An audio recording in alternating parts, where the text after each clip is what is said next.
considered at 7 p.m. Really nice night tonight. Temperatures in the mid-60s. It's WNYC at 6:30. WNYC is a media partner of the Public Theater Shakespeare in the Park, presenting Twelfth Night, directed by Saheem Ali, at the Delacorte Theater in Central Park now through September 14th. Open to all. More at publictheater.org. If you believe democracy requires a free press, your station is WNYC, 93.9 FM and AM 820, NPR News and the New York Conversation.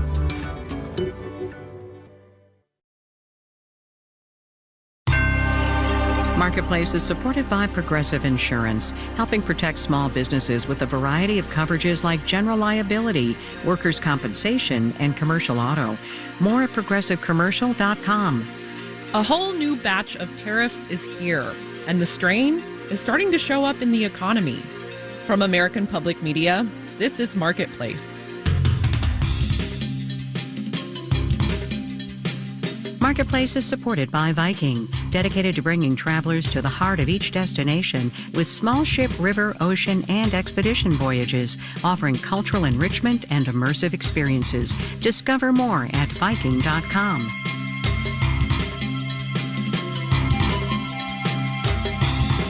In New York, I'm Kristen Schwab in for Kai Rizdal. It's Thursday, August the 7th. Thanks for joining us today. We're starting today with two reports on jobs. The first is weekly first-time claims for unemployment, which we get every Thursday. The Labor Department says claims went up a bit last week. 226,000 people filed. It was 219,000 the week before. And during that week before, the total number of people claiming unemployment benefits was just shy of 2 million, the most since November of 2021. The second report we got today is labor productivity. It was up nearly 2.5% last quarter, according to the Bureau of Labor Statistics. Now, usually a boost in productivity goes hand in hand with a boost in wages and economic growth. But last quarter's gains came with a cooling labor market. Daniel Ackerman unpacks what that might mean. First thing to keep in mind about labor productivity, says Gary Schlossberg of Wells Fargo, is it tends to bounce around. You get a lot of noise in those numbers. Schlossberg says today's increase could be the result of a one-off drop in imports last quarter due to tariff policy. That raised GDP, which is used to calculate productivity. And so the one quarter number is really more arithmetic than indicative of a trend. He says one way to think about how productivity could trend in the future is to look at what employers are doing now, which is not much. I would characterize business as sort of a deer in the headlights. They're so unsure about what's happening. They don't want to let workers go, but they're reluctant to hire for the same reason.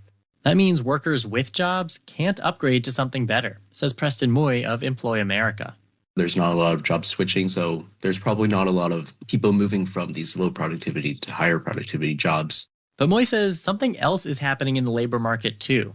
The workforce is growing slowly and could even shrink, in part due to President Trump's immigration crackdown.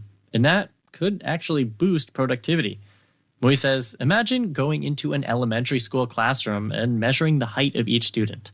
Every month, the average height grows because the children are growing. But if you take a bunch of the shortest kids out of the class and measure again, suddenly it looks like the average height of the children in the classroom has gone up, even if the remaining students haven't actually grown. Moy says something like that happens during recessions. When jobs go away, it tends to be the less productive ones. So overall productivity appears to rise. Guy Berger is with the Burning Glass Institute. What you are going to see if you exclude those people is, in accounting terms, an acceleration in productivity growth. But that's a bit of a statistical illusion. Berger says whether by recession or immigration crackdown, artificially boosting the numbers by excluding lower productivity workers does not actually benefit the U.S. economy. But remember, productivity data is noisy, so Berger says it's better to think decade by decade rather than quarter by quarter. I'm Daniel Ackerman for Marketplace. Tariffs went into effect for imports from about 90 countries today. Wall Street didn't love it, but it didn't hate it either. We'll have the details when we do the numbers.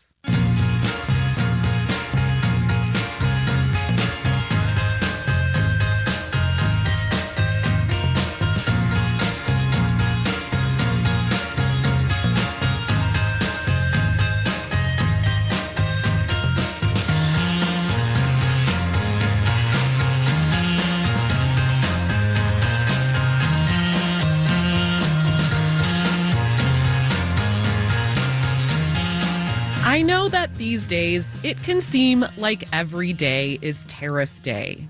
But today really is a big tariff day because, as I just mentioned, the Trump administration's import taxes on something like 90 countries went into effect this morning, ranging from 10 to 50%. Those are taxes, of course, that will be passed down to American businesses and consumers. One big exception here is Mexico. Last week, the president announced he's pausing higher tariffs on goods coming from the country as trade negotiations continue. So we thought it would be a good time to check in with Daniela Velasquez de Leon. She's the general manager at Organics Unlimited, a banana wholesaler in San Diego, importing most of its produce from Mexico. We've been keeping in touch with her as she lives through tariff limbo. Daniela, thanks for coming back on the show. Of course. So to catch up, I think the last time we spoke was in March, just days before a 25% tariff on goods from Mexico were set to snap into place. What's happened on the bananas you import from Mexico since then? So we did end up paying tariffs on what crossed the border when the tariffs went into place for a couple of days. Over $20,000 is what we paid on just a few shipments. Thankfully, there was a pause put in place, and anything that was in compliance with the USMCA agreement was exempt from those tariffs. So while there are certain Mexican products that are subject to higher tariffs, but bananas do fall within the USMCA agreement and are not subject to tariffs right now. Was that a big relief for you? How did that feel when you found out? It was a huge relief. I think this is what I told you last time, but it's a roller coaster of emotions of we don't know what's going to happen leading up to these deadlines. There's no real direction. If we want to do something differently in order to prepare for tariffs, it's not something that can be done from one day to the next. It takes preparation. It's going to take months, if not years, to make that switch. I talk about this with our leadership probably on a weekly basis because we know even though the current deadline has passed, there's another one that's coming in 90 days. And we've reached the point where we say we've done everything we can to prepare. At this point, whatever happens, happens. Well, the thing is, chaos costs time and money. I mean, how much did you spend preparing for this Mexican tariff that so far hasn't even come into play for you? Too much time, too many sleepless nights, a lot of leadership meetings. This is something that I've spoken with other folks in the industry. There's so much time and effort that has gone into preparing for something that might or might not happen. So many investments that haven't been made. We were planning on purchasing some new equipment this year that hasn't happened. There's just so many things on pause and so much time and effort and mental activity that has gone into preparations. Not to mention, I think you said $40,000 in legal fees last time we talked. That's right. But even after those $40,000 in legal fees, we didn't have super clear direction on what the correct path was, which is also what adds stress. Because at the end of the day, if we're going to have to pay the tariffs, we're going to have to pay the tariffs. But it's hard when we don't have super clear direction on how to stay in compliance. So it's juggling a number of things. It's updating your import procedures. It's talking to clients. It's figuring out how that's going to impact sales. It impacts everything. On the other side of this, you're in touch with growers constantly. How are they feeling? So every time we've gotten close to these deadlines, we'll go down there, meet in person, talk to them about what the potential outcomes are. But there's just so much uncertainty that everyone's in the same boat of just wait and see because there's nothing else we can do in the meantime. Well, how do you feel looking forward? I mean, you've been sort of spared compared to kind of what we thought was coming for your Mexican imports, at least. And you've got a little less than 90 days until I guess we know possibly for sure. Do you feel like you're out of the woods, or what do you feel like is to come? I do not feel like I'm out of the woods. We might reach the next 90-day mark and hear, okay, there's another extension for another month or another 2 months. I'm very hopeful that our countries will come to an agreement, because I do think that we are vital for each other's economies and our food systems. So part of me is very stressed. The other part of me is hopeful that we will come to some sort of agreement that will be beneficial for both countries.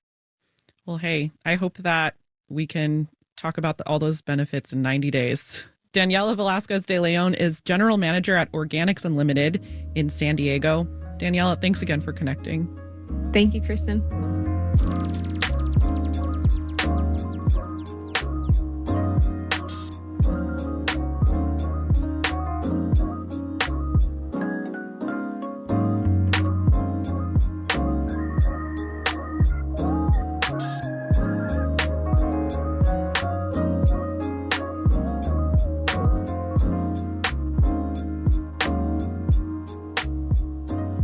Now on to something a little different. We are in the middle of peak wedding season. And like all industries, weddings follow trends. One that's becoming more popular: wedding planners say couples are using their celebrations to fundraise for causes they care about in lieu of registries full of pots and pans. Marketplace's Savannah Peters has more. Robert McNeil is planning a 100-person wedding at a whiskey bar in Raleigh, North Carolina. The big day is a little over a month out, but the paperwork is already taken care of. Yeah, we actually were married legally 5 years ago. And like a lot of couples these days, McNeil and his husband, Paul Ingram, had already been living and building a life together even before that. I'm 40, my husband is 50, and we kind of have the stuff that you need for living already. We've kind of figured that out. So when they get their friends and family together to celebrate, McNeil and Ingram will not be asking for gifts. Instead, they're collecting donations for the Trevor Project, a nonprofit that works on suicide prevention for LGBTQ youth. The administration right now is, we'll say, at least unfriendly to people that are LGBTQ. It recently eliminated a government hotline for queer kids in crisis. I thought that this was a great opportunity to kind of maybe fill that gap a little bit. And a way for the couple to honor a cause that matters to them, instead of getting a bunch of serving dishes they don't need. I think a more modern generation is like, that's weird to have somebody buy me my sheets. Like I can probably pick those out and get those. Megan Clem is a wedding planner and CEO of Intertwined Events in Southern California. She says traditional registries have been losing ground to honeymoon and down payment funds for a while. But in the last few years, she says more couples are inviting their guests to make donations. As we've come out of COVID, as we have seen people really embrace big, hard things in our communities, we have seen them really want to do more. Clem, who plans luxury events, says this is still fairly niche. Something like 15% of her clients incorporate charitable giving into their celebrations. The free wedding website Zola says 5% of its users do the same. But the trend tracks with what we know about how younger people engage with charity, says Genevieve Shaker with the Lilly School of Philanthropy at Indiana University. They like to give differently than their parents and their grandparents. They like to give in social ways that involve their friends. They like to make a statement. Shaker says that's especially true of Gen Z. And as that generation comes of age, some nonprofits could tap into this trend and make weddings part of their fundraising strategy. But getting wedding traditionalists on board might take some work. If I were to put on my registry, like, please donate in lieu of, I'm not sure people are necessarily going to do that. Jessica Rosenberg is marrying her fiancé next spring on a farm in the Hudson Valley. They do not want stuff, and they'd like to gather donations for Parkinson's research. But Rosenberg imagines some of their guests, especially from older generations, will say something like this. Well, I could have done this on my own time. I really want to give it to this couple who, I'm here to celebrate their future together. So the couple is compromising. They'll ask the 250 people on their guest list for cash gifts to help them buy a house and plan to donate some of that money to charity. Right now, Rosenberg is thinking 5%. I'm Savannah Peters for Marketplace.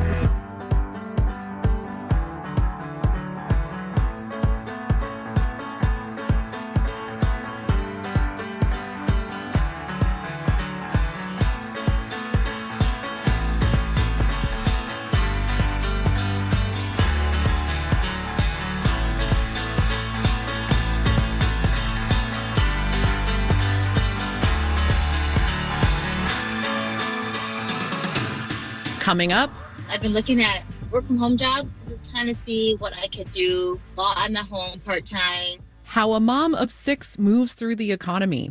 But first, let's do the numbers. The Dow Jones Industrial Average fell 224 points, 0.5%, to finish at 43,968. The Nasdaq added 73 points, 0.33%, to close at 21,242. And the S&P 500 lost 5 points, just shy of 0.1%, to end at 6340. A late-stage study of an oral weight loss drug under development by Eli Lilly found that it seems to be less effective than existing injectable drugs. Shares in Lilly shed 14 0.1%. Its rival, Novo Nordisk, which makes the injectable drug Wegovy, pocketed 6 2/3%. Crocs says tariffs are going to cost it $90 million a year, and that it's going to raise prices to make up for some of that. The footwear maker also reported bloated inventories as a result of the import taxes. Crocs stepped down 29.25%.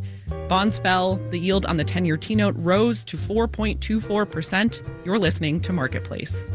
The Numbers is supported by Odoo.com, your entire business on one platform. Marketplace is supported by Solidigm. Today's AI ambitions require a different approach to storage. Solidigm offers solid-state storage solutions optimized for AI with higher capacities, greater speed, and energy efficiency. StorageForAI.com.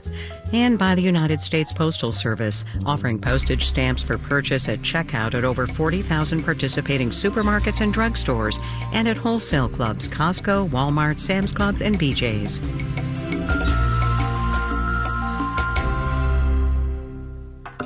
In a small town, 17 children, all from only one teacher's classroom, mysteriously go missing. That parent's worst nightmare is now a film titled Weapons. Why just her classroom? Why only hers? Actor Josh Brolin says he stayed away from movies like this for a long time. Hear why this one caught his attention on the next morning edition from NPR News. Weekday mornings on WNYC.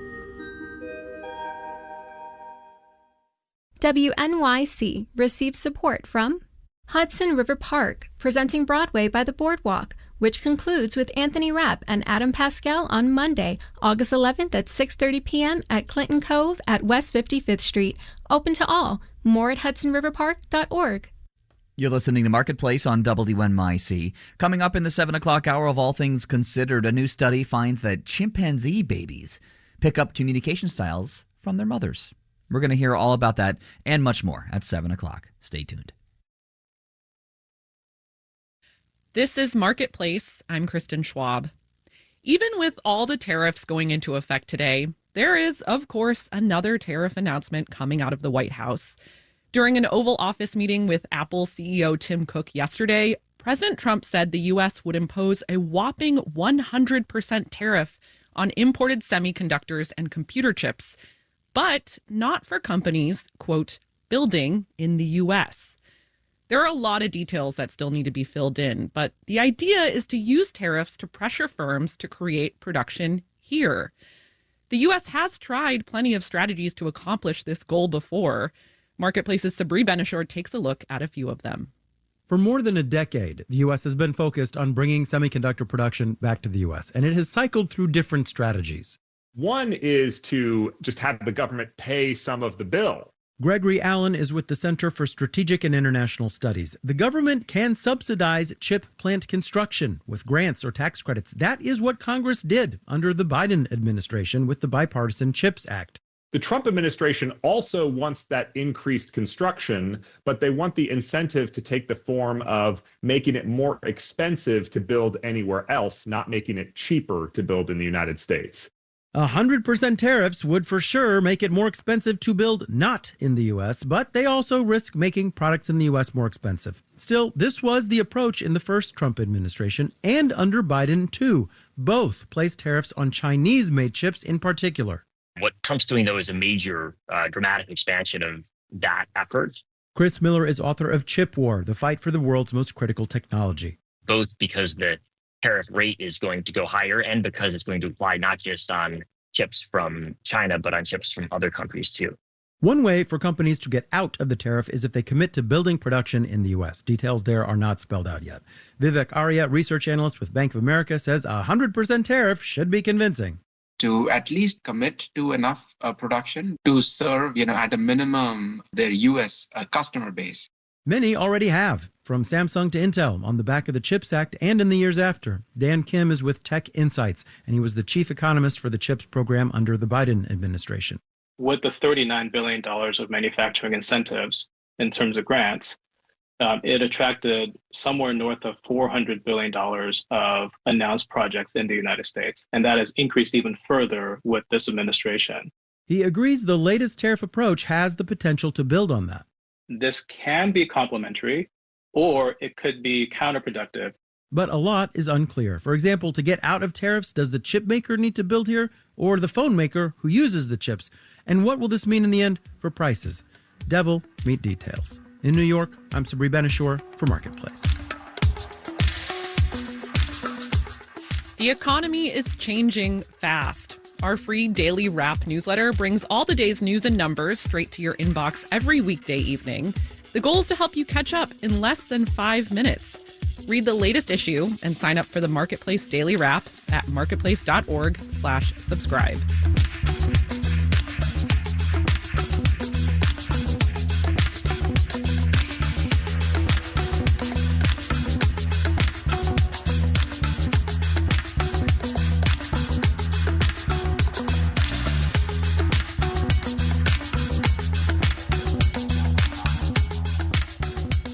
For the last several months, I've been working on a series called Lived Economies. I'm keeping up with a group of people from across the country, people of different ages who work different jobs and earn different salaries, to get an up-close and personal look at the economy. One of the people we've been following is Julie Yang. She's a nurse and lives near St. Paul, Minnesota with her husband, Daniel Tao, and their 5 kids. And this summer, their 5 turned into 6. Julie joins me now. Hey, Julie, it's been a while. Hi, how are you? Good, thanks. Well, tell me a little bit about baby Sachi came a little early, and you told me that he has some health problems. Can you fill me in on that? Yeah, so when he was in utero, they found that he had a right-sided aortic arch versus the left side. And then further along with the pregnancy, they were like, oh, maybe he has a double because they saw a ring around his trachea. Right now, we're just kind of monitoring his symptoms, kind of seeing how he eats and breathes to determine how urgent surgery is needed with that. And then he has possibly a little hole in the heart also. They couldn't really tell at the last echo because he was moving too much. Too squirmy. Yeah, way too squirmy. So we go back and see cardiology in September and just kind of doing all these follow-ups and just a bunch of appointments for him. Gotcha. And is this something that your family and Sachi will kind of have to live with forever, or? Yeah, it will be something forever. What has it been like to add a 6th kid to the family? Crazy. There are days where it's like all 3 of the older ones have activities, so it's everybody has to go together and we have to figure it out. And it's just having to, make adjustments on buying things. Like we had to buy a new vehicle because we didn't have enough room in our van. So that's what we're doing today. We're buying a new vehicle today. You're out right now. Yeah, we're out right now. My husband's Daniel's inside the bank right now getting the cashier's check, and then we're gonna head back to the dealership and pick up the new van that we just bought. Oh wow. What is this an 8-seater then to fit all of you? We actually got a 12-passenger. That's kind of like a bus, not a van. Yeah. Pretty much. Last time we kind of checked in, you mentioned that with a 6th kid, and, Sachi has some health problems. You were talking about kind of weighing the idea of becoming a stay-at-home mom. Where are you with that decision? Yeah, so I actually drop down my hours. Now I'm feeling kind of anxious about it. I am now just per diem, but it just, I've always had a job since I was 15, working consistently. Yeah. And I'm like, oh my God, I've been looking at work from home jobs to just kind of see what I could do while I'm at home part-time, or possibly doing something on the weekend. So then I can still do appointments for Sachi and just kind of be there at home with the other kids. When you talk about your anxiety with going per diem and kind of pulling back on work, is that a financial anxiety, or is it more yourself as a worker? Myself as a worker, and the financial anxiety of it, just kind of not knowing how things would be. And just for, me as a worker, my mental health, like I don't know how much I can just be at home too, but we just figured it's probably best, just because of his health issues. We're not too sure where he is at, how severe it could be on him, and daycare centers won't take him in just because we have to disclose that he does have this condition. And right now we don't have a plan. So with that, they turned him away. And then Daniel's mom was mentioning that she wasn't too comfortable watching him also alone. So we just figured, with all that, it's probably best if I do just stay home then. Yeah. It sounds like a lot of paperwork, a lot of phone calls, a lot of extracurricular activities. I'm wondering if you and Daniel are ever able to find time for yourselves, for each other. How are you kind of just getting through right now? We don't. And it's kind of sad. Like, there's been days I'm like, I don't even remember the last time we went out by ourselves. Like our kids sleep in our bed because they refuse to get out. So even then, it's like he sleeps at one end, I sleep on the other end, and we have three right in the middle. Wow. Julie Yang is one of the people we're talking to in our series, Lived Economies, and she and her family live in the Twin Cities in Minnesota. Julie, thanks so much for making time again. Thank you.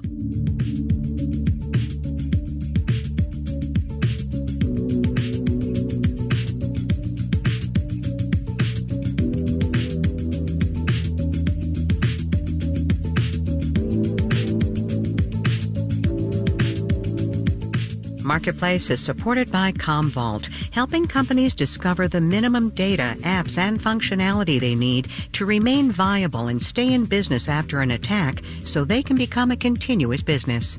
And by This Old House Radio Hour podcast, answering listeners' DIY and renovation questions and diving into design and building science trends. This Old House Radio Hour podcast, available in podcast apps. This final note on the way out today, I saw this in the New York Times. It turns out a trade war doesn't necessarily even out a trade imbalance. Chinese exports to the U.S. were down in July. No surprise there, as importers have been trying to avoid higher tariffs. But Chinese exports overall last month surged, up more than 7% compared to the same month last year. The uptick in exports was especially high in Southeast Asia and Africa, regions that are major reshippers of goods to the U.S. And exports to the EU were also up, which it is a primary export competition to the U.S. Our daily production team includes Andy Corbin, Nicholas Giang, Maria Hollenhorst, Iru Akbenobi, Sarah Leeson, Sean McHenry, and Sophia Terenzio. And I'm Kristen Schwab. We'll be back here tomorrow.